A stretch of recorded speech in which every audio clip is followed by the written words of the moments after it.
Hey guys, it's Risen here. I'm going to profile my Bujin deck for the December 2017 format. It's taking me forever to profile this. I don't run it like most other people. This way I like to run it, and I just finally sat down and did a video for this deck, so I'll show it off for you guys. I'm going to start off, I play 3 Yamato. Your main monster, just protect the castle. You usually want to open him up to start setting up your graveyard. He's my favorite one out of all of them.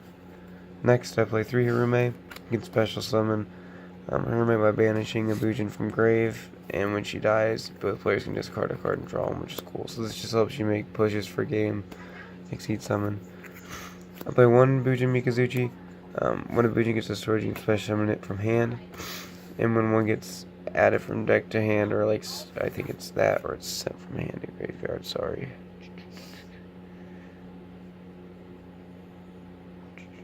Yeah, so when it's sent from your hand to the graveyard, so if you have like Yamato and him, that's really cool. So you get to send what you need to grave, and then you can add the Bujin carnage from deck to hand, which is cool. And I play 1 Arasuda because you can special summon from your hand during your turn to your opponents. When you banish one of your guys from the grave to protect them, you just play him. When one gets sent from hand to the graveyard, you can draw a card and discard one, so he's pretty good. That's it for all the Beast Warriors. I'm playing one of these guys who only have 2 searchable targets for him, and because I don't want to open him all the time, he's just a nice little special summon to have. I don't play the Pendulum yet, I haven't tested it, but I like playing a slower version of this deck anyways, so yeah. I play 3 air, I think he's the best one. Protecting it from battle and destruction is really good, especially when there's still Kaiju, Slumber, Torrential, Dark Hole. People still kind of run Mirror Forces every once in a while. This card's pretty good. I play 2 Turtle. I don't use him very often, but I still want the protection from targeting, so the normal ratio is 2 and 2, but I played 3, so I still kept the 2. And then for my last graveyard effect, I'm going to play 2 Sinyos, because it's like in having a crane, except it's engraved. So when you use your motto's effect, if you have nothing to discard, when you add the crane, you have to discard the crane. But with him, you can just add him and discard it, and it's still like you added a crane, which is pretty sweet. Those are all the graveyard Bujins, and then my hand trap, I play 2 crane. The reason why I play 2 is because I'm running the 2 Sinews, so it's like I'm playing 4, and then I also because of the next card that I run. The crane just doubles your Bujin's attack when they battle, which is pretty sweet, helps you get over a lot of things. Which what this deck's good at is damage step, which is pretty powerful. And then I play 3 Honest. Just came off the ban list. Sorry about my voice, guys. Been sick, but hopefully you can understand me. So it's just really good, especially with the Susanoo. It's usually game. So what happens is they have like a 3,000 out, and you, or whatever it is, you attack that monster, and you honest. He can attack every monster in the field, and that attack stays until the end of the turn. So if you like, they have a blue eyes.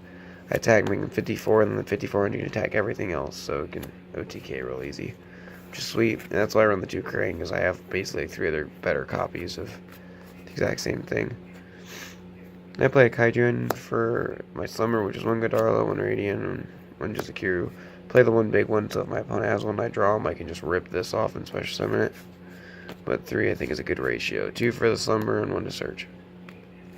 That's it for all of the monsters. Alright guys, on to the spells. I play the 2 Carnation.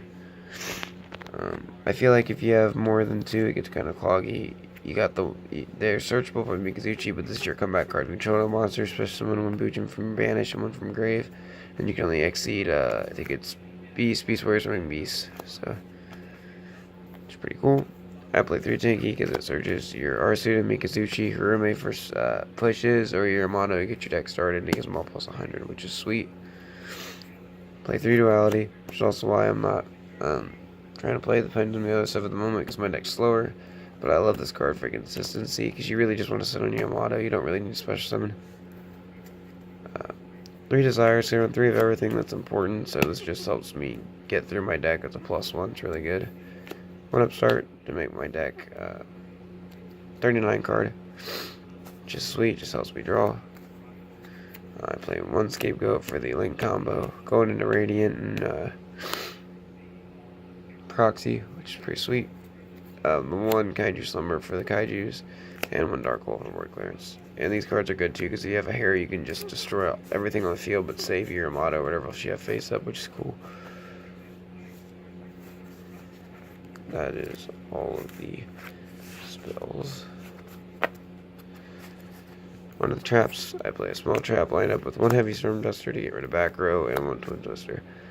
I know, or one trench tribute. I know twin twister is better than this, and some aspects in this deck you can discard a Bujin and Grade to be able to use, but I'm trying to keep stuff in my hand. I don't really have any twin twisters, but I do like this because sometimes I don't really want to discard. I want to keep it in there so I can add something and discard it like a crane, so that's it for the main deck. Though that's 40 cards. The extra, I play 3 Susano. This is the one I mainly go into. It adds them from deck to hand or sends them from deck to grave, so it'll set up your graveyard or get what you need to hand. Really good when conditioned with honest, and sometimes you can search a Harume, especially summon the Harume and be able to attack with both, which does a lot of damage. One Kagetsuchi. Send the top 5 to grave so it can fill up your deck, so it can flip your graveyard, and he protects himself from being destroyed, which is really nice. One Tiger King. Just add the tank key straight from your deck, and he can negate everything on the field with Beast Warriors, so he's cool. Walking skill drain. One Omega, because all my monsters are light, so you can play him, make himself unaffected by spells and traps. Dweller for graveyard effects. Cowboy to go for game. One Castell gets the Winged Beast to play off of Carnation, and it can shove back a Floodgate or a monster. One on Arc, because it doesn't shove the card back in the deck, it keeps it locked under him so they can't keep reusing it in grave and stuff. One Pearl, my first 16 monster I ever got, and it's really good under skill drain. It's the only monster I can just beat over a starter staff and use an effect, which is pretty sweet. Gets around like Fiendish Chain and stuff. That's it for the Exceeds. On to the links. I played 2 Radiant, so and a Proxy. So a Scapegoat, I can go a Mysticism and a Proxy to give me more extra deck monster spaces and protect things from being destroyed. Or I can do 2 Radiants and they both give each other 1,000, so it makes 2,400 meters just to swing. It's cool. I play 1 Ego Talker if I get 3 monsters out on board, which can't happen. So, yeah guys, that was my Bujin deck profile for you. Hope you guys enjoy. It's a deck that I really like, that I spent a lot of time trying to make. Sapphire helped me. It's a really, really fun deck, especially if you kind of like slower, more control-based decks, and it's really good. It's got a lot of good matchups, a lot of decks because it's damage step, which is really awesome. But yeah, hope you guys enjoyed. Like, comment, subscribe, and I'll see you later.